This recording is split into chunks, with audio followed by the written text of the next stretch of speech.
Hello, welcome. My name is Crystal. I highly recommend doing the previous video a warm-up because the last pose I'm going to go into today is a hip opener, and you need your neck, your shoulders, your spine, and your hip joints warmed up.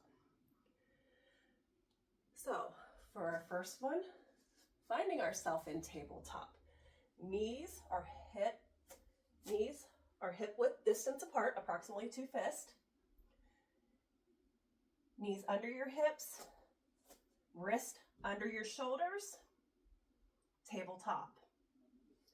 Bringing your big toes to touch each other, bringing your knees out to the lateral sides of the mat, pushing your hips back to your heels. This is child's pose. You can do it wide leg or bringing your knees closer together, but this is a deeper hip opener.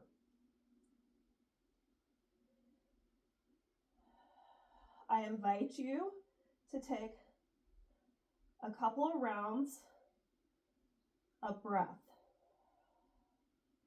Inhaling through the nose and exhaling through the mouth.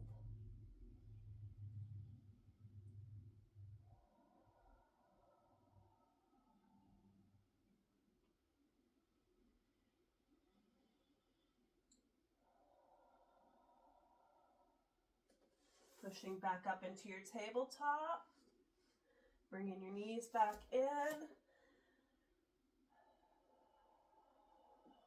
Curl your toes. Push your hips up and back. Gaze at the front edge of the mat. Here, you can walk your dog out. Or any other organic movement you would like to add into your practice today.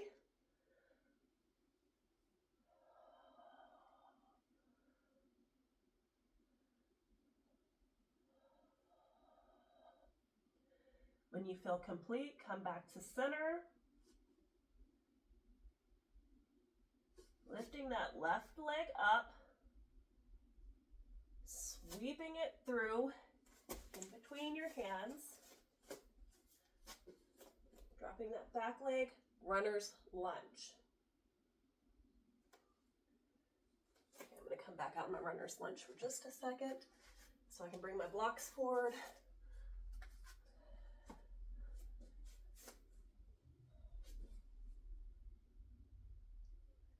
From here, I'm going to move them up, taking both of your hands and bringing them to the inside of your feet. Stepping that foot slowly out to the edge of your mat, creating room for your arms to engage in your lizard pose. You can curl your toes, bring that back leg up. This could be your lizard, or if you're not highly flexible enough yet, you can come down on your elbows onto blocks. You can rest that leg down or be up in that up position like I showed you.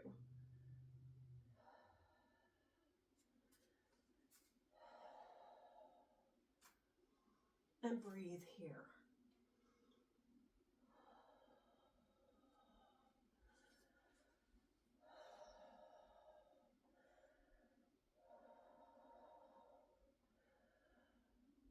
This is a hip opener, will help with lower back pain.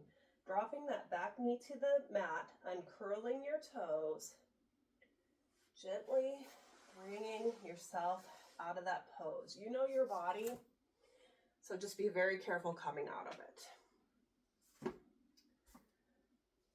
Okay, so now for the other side, I'm going to flip myself around. Tabletop, checking your alignment. Toes, big toes meet each other. Bringing your knees out to the lateral side of your mat. Pushing your hips back to your heels. If they touch, that's okay.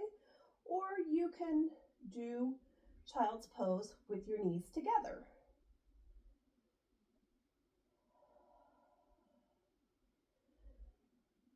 Breathe here.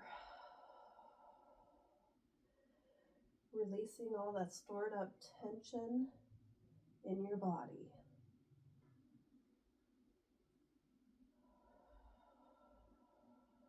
Downward dog is a resting pose and child's pose.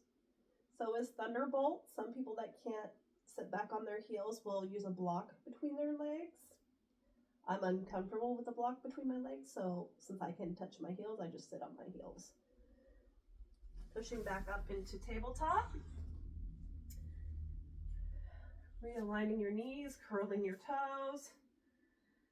Pushing your hips up and back into downward dog.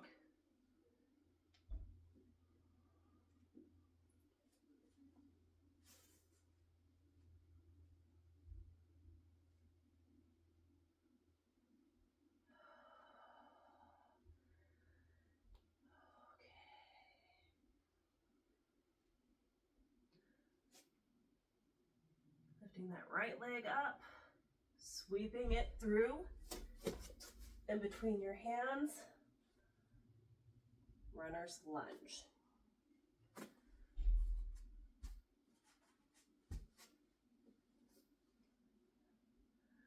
From here, bringing your palms of your hands to the other side of the foot and inching that leg out to the lateral side of the mat. Have your blocks ready. Curling those toes, pushing back, and leaning into your lizard pose. This is an intense stretch. The psoas muscle stores the first 7 years of which relates to your root chakra.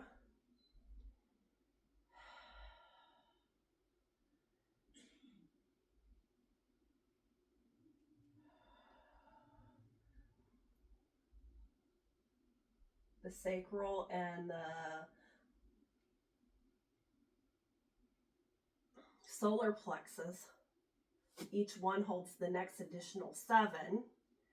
We store a lot of emotions and tensions in our body, so this is a great way to open those hips up. I'm going to place my knee down on the floor, bringing myself down onto my elbows. This can be your lizard. You want more of a challenge, up on that back foot, that can be your lizard. Play around in it. I did this pose quite a bit yesterday. So we are going to just breathe here. Dropping that knee down to the mat. If you have the blocks, remove them. Coming up onto your hand and gently